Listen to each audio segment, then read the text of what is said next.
యోధుడు ఆర్థిక సంస్కరణల రూపశిల్పిగా పేరు తెచ్చుకున్న భారత మాజీ ప్రధాని మన్మోహన్ సింగ్ అంత్యక్రియలు రేపు జరగనున్నాయి. ప్రస్తుతం ప్రధాని మోదీ ఆయన పార్థివ దేహాన్ని సందర్శించి నివాళులర్పిస్తున్నారు. ఆ దృశ్యాలు మనం టీవీ స్క్రీన్ పైన చూస్తూ ఉన్నాము. అధికారిక లాంఛనాలతో మన్మోహన్ సింగ్ అంత్యక్రియలు నిర్వహించబోతూ ఉన్నారు. మన్మోహన్ సింగ్ మృతి పట్ల మనం చూస్తున్నాం కేబినెట్ కూడా ఈరోజు సంతాపం తెలిపే అవకాశం ఉంది. ఇప్పటికే 7 రోజుల పాటు సంతాప దినాలుగా కూడా ప్రకటించడం జరిగింది. ఇటువైపు తెలంగాణలో కూడా ఒకరోజు సంతాప దినాలను పాటిస్తూ ఉన్నారు. కేంద్ర ప్రభుత్వం అధికారిక లాంఛనాలతో మన్మోహన్ సింగ్ అంతిమ సంస్కారాలు నిర్వహించబోతోంది. ఇప్పటికే మనం చూస్తున్నాం 7 రోజుల పాటు సంతాప దినాలుగా కూడా ప్రకటించింది. ఇవాళ జరగాల్సినటువంటి గవర్నమెంట్ పనులన్నింటినీ కూడా రద్దు చేసింది కేంద్ర ప్రభుత్వం. అంతేకాకుండా ఇప్పుడు మార్నింగ్ 11 o'clockకి జరగబోయేటువంటి కేంద్ర మంత్రివర్గ సమావేశాన్ని కూడా ఏర్పాటు చేసి ఈ సమావేశంలోనే మన్మోహన్ సింగ్ మృతికి సంతాపం కూడా కేబినెట్ సంతాపం తెలిపే అవకాశం ఉంది. మన్మోహన్ సింగ్ అంత్యక్రియలు ప్రభుత్వ లాంఛనాలతో నిర్వహించబోతూ ఉన్నారు. ఇప్పటికే మన్మోహన్ సింగ్ మృతి వార్త తెలిసిన వెంటనే అటు కాంగ్రెస్ బీజేపీ నుంచి అగ్రనాయకులు అందరూ కూడా స్పందించడం జరిగింది. సోనియా గాంధీ, రాహుల్ గాంధీ, ప్రియాంక గాంధీ, మల్లికార్జున ఖర్గే వీళ్ళందరూ కూడా వచ్చి ఆయన పార్థివ దేహాన్ని సందర్శించారు. హాస్పిటల్కి ఇమీడియట్గా వీళ్ళు చేరుకున్నటువంటి పరిస్థితి కూడా కనిపిస్తోంది. మనం చూస్తున్నాం ప్రధాని మోదీ మన్మోహన్ సింగ్ పార్థివ దేహాన్ని ఆయన సందర్శించారు. ఆయనకు నివాళి అర్పిస్తూ ఉన్నారు. ప్రధాని మోదీ మన్మోహన్ సింగ్తో ఉన్నటువంటి తన అనుబంధాన్ని కూడా ట్విట్టర్ వేదికగా ఆయన గుర్తు చేసుకున్నారు. మోదీ గుజరాత్ సీఎంగా ఉన్నప్పుడు అప్పుడు పీఎంగా ఉన్నటువంటి మన్మోహన్ సింగ్ ఇచ్చినటువంటి సూచనలు కానీ ఆయనతో ఉన్నటువంటి కోఆర్డినేషన్ కానీ దేశ సమగ్ర అభివృద్ధి కోసం మన్మోహన్ సింగ్ ఆలోచించేటువంటి ఆలోచన విధానాలు కానీ చాలా ఇన్స్పైరింగ్గా ఉండేవి అని చెప్పి కూడా ప్రధాని మోదీ ఈ సందర్భంగా గుర్తు చేసుకున్న పరిస్థితి కనిపిస్తుంది. మనం చూడొచ్చు విజువల్స్లో అమిత్ షా కూడా ఆయనకు పుష్పగుచ్చాన్ని ఉంచి ఆయన భౌతిక కాయానికి ఘన నివాళులు అర్పిస్తూ ఉన్నారు. వారి కుటుంబ సభ్యులకు ప్రగాఢ సానుభూతిని తెలియజేస్తూ ఉన్నారు. మన్మోహన్ సింగ్ లేని లోటు ఎవరూ భర్తీ చేయలేదని చెప్పి వారు చెప్తూ ఉన్నారు.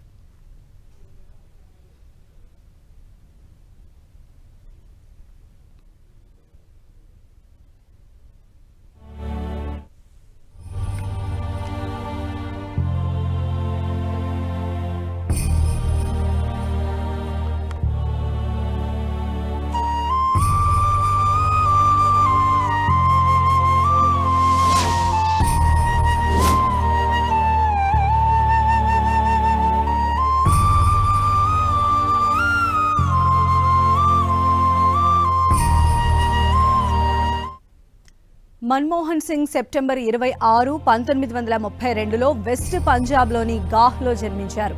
రాజకీయ ఆర్థికవేత్తగా దేశానికి సేవలు అందించారు. 2004 నుంచి 2014 వరకు 10 ఏళ్లు భారత ప్రధానిగా పనిచేశారు.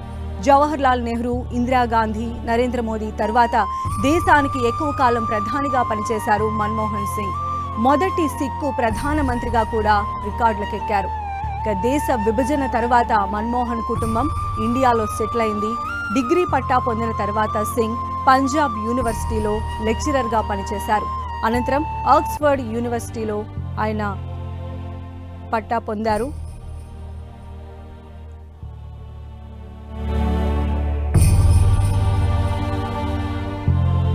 1966 నుంచి 69 వరకు ఐక్యరాజ్య సమితిలో ఆయన పనిచేశారు.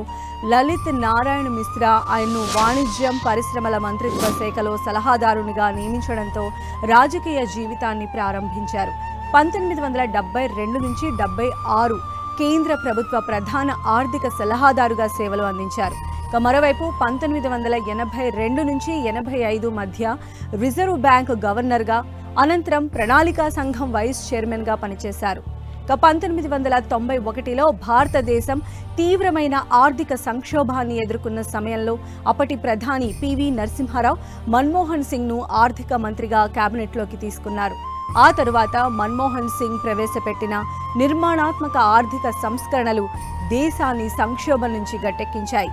దీంతో మన్మోహన్ సింగ్ ప్రపంచవ్యాప్తంగా గుర్తింపు పొందారు. ఆ తర్వాత జరిగిన ఎన్నికల్లో కాంగ్రెస్ ప్రభుత్వం ఓడిపోవడంతో సింగ్ ప్రతిపక్ష పాత్ర పోషించారు. అటల్ బిహారీ వాజ్పేయి ప్రభుత్వం ఉన్నప్పుడు రాజ్యసభలో ప్రతిపక్ష నాయకుడిగా సేవలు అందించారు సింగ్. 2004లో యూపీఏ అధికారంలోకి వచ్చిన తర్వాత సోనియా గాంధీ అనూహ్యంగా మన్మోహన్ సింగ్ను ప్రధాని చేశారు. మన్మోహన్ కేబినెట్ ఎన్నో కీలక పథకాలు తీసుకొచ్చింది. ముఖ్యంగా జాతీయ గ్రామీణ ఆరోగ్య మిషన్, గ్రామీణ ఉపాధి హామీ పథకం, సమాచార హక్కు చట్టంతో పాటు ఎన్నో కీలక చట్టాలు, ప్రాజెక్టులను అమలు చేశారు. 2008లో అమెరికాతో పౌర అణు ఒప్పందానికి నాంది పలికారు. మన్మోహన్ హయాంలో ఆర్థిక వ్యవస్థ వేగంగా అభివృద్ధి చెందింది. ఇదే వేగంతో 2009లోనూ యూపీఏ అధికారం నిలబెట్టుకోవడంతో మరోసారి ప్రధాని బాధ్యతలు చేపట్టారు మన్మోహన్ సింగ్. 2014లో ప్రధాని రేసు నుంచి తప్పుకున్నారు మన్మోహన్ సింగ్. ఆయన లోక్సభ ఎంపీగా ఎప్పుడూ లేరు, కానీ రాజ్యసభ సభ్యునిగా సేవలు అందించారు. 1991 నుంచి 2019 వరకు అస్సాం నుంచి, 2019 నుంచి 2024 వరకు రాజస్థాన్ నుంచి రాజ్యసభ సభ్యునిగా ఉన్నారు.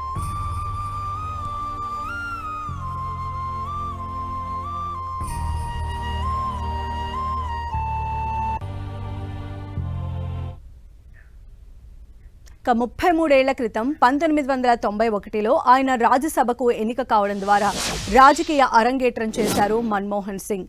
అనంతరం పివి నరసింహారావు కేబినెట్లో ఆర్థిక శాఖ మంత్రిగా బాధ్యతలు చేపట్టారు. మాజీ ప్రధాని పివి నరసింహారావు చేపట్టిన ఆర్థిక సంస్కరణల్లో మన్మోహన్ సింగ్ కీలక పాత్ర పోషించారు. దశాబ్దాల పాటు దేశ రాజకీయాల్లో చక్రం తిప్పిన మన్మోహన్ సింగ్ 2 సార్లు దేశ ప్రధానిగా బాధ్యతలు నిర్వహించారు. 2004 నుంచి 2014 వరకు ప్రధానిగా ఉన్నారు. మాజీ ప్రధాని పివి నరసింహారావు హయాంలో 1991 నుంచి 96 వరకు ఆర్థిక మంత్రిగా అనేక ఆర్థిక సంస్కరణలకు శ్రీకారం చుట్టారు. సంక్షోభంలో ఉన్న దేశ ఆర్థిక వ్యవస్థను తన వ్యూహ చతురతతో గాడిన పెట్టారు. 5 సార్లు రాజ్యసభ్యునిగా పనిచేసిన మన్మోహన్ సింగ్ 1987లో భారత ప్రతిష్టాత్మక అవార్డు పద్మ విభూషణ్ అందుకున్నారు. క్లిష్టమైన పరిస్థితుల మధ్య యూపీఏ 1, యూపీఏ 2 ప్రభుత్వాలకు సారథ్యం వహించారు. ఆయన ఆర్థిక విధానాలు దేశ అభివృద్ధికి ఎంతో దోహదం చేశాయి. ప్రధాని కాకముందు 1991 జూన్లో పివి నరసింహారావు నేతృత్వంలోని ప్రభుత్వంలో ఆర్థిక మంత్రిగా మన్మోహన్ సింగ్ పనిచేశారు. ఈ ఏడాది రాజ్యసభ నుంచి రిటైర్మెంట్ తీసుకున్నారు. ఆయన హయాంలో గణనీయమైన జీడీపీ వృద్ధి రేటు నమోదు కాగా దేశంలో పేదరికం తగ్గుముఖం పట్టింది.